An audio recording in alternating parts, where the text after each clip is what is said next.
Hi everyone. So today's video is going to be a little bit different. I thought, in addition to sort of doing tutorials on technology, I thought it might be good to actually spend some time talking about the practice of teaching, especially where it comes to technology. I recently had the opportunity to run a 6-week course for older people using their smartphones and tablets. And it's really exciting because I don't really work on that spectrum. I normally work on the programming end, but to actually take people who have not really used tablets before, don't really know all the functionality of their phone. It was really interesting and really exciting, and I found myself really thinking really hard about the things like the internet and web browsers that I take for granted. But two things came up for me that I thought maybe we could have a sort of virtual thought or discussion about. And the first one I thought was about accessibility for this population. Now, accessibility is one of the buzzwords that we use a lot in our community, and it's mainly pointed towards browsers and how we make sure that people who are visually impaired or hearing impaired can use them, and that's great. But for example, I had people in my class who you know didn't know what the back button was, or what an actual toolbar is. And it's getting really, really important because, in London, where I'm based, a lot of the local governments are going digital because it saves money. But it also means that this group of people and other people are frozen out from it. So I was thinking, when we look at accessibility or when we're building for accessibility, are we also including people like this in sort of our heat map? Now, that may not always be applicable, but it was worth thinking about. And I was also thinking about sort of device selection.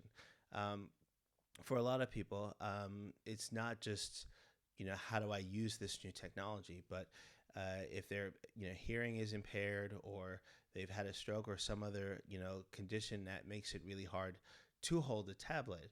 Um, think about it, trying to hold the tablet with one hand, using a finger on the other, where both your strength and dexterity is compromised, and then sort of having to deal with the light reflection off the screen.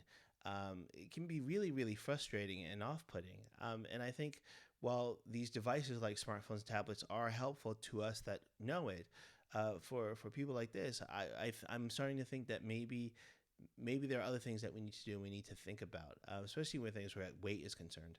And I know there's a lot of research, brought in about, how, for example, women are forgotten about sort of, device sizes and things like that. And I think this is, part of the conversation as well. The other thing that I actually wanted to really think about was digital footprints, because, one of the reasons why, I was helping run his classes is because, most things like doctors or, council appointments, they want to send you an email. Now, if you don't have an email address, obviously that can't happen. But if you don't have an email address, you don't have to worry about spam.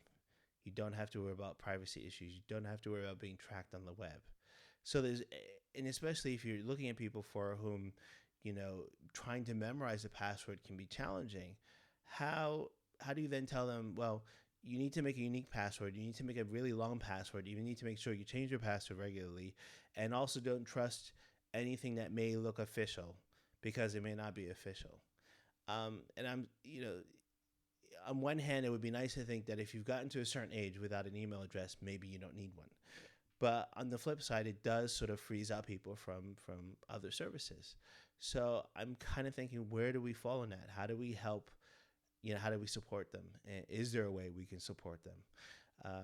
So it's just kind of two things. I've been thinking about, reflecting on that. I'd love to hear what you think. And if you're teaching, what strategies have you come across, or challenges you've encountered when dealing with, what I'm calling the silver surfer population? Thanks very much for listening. I'll see you next time.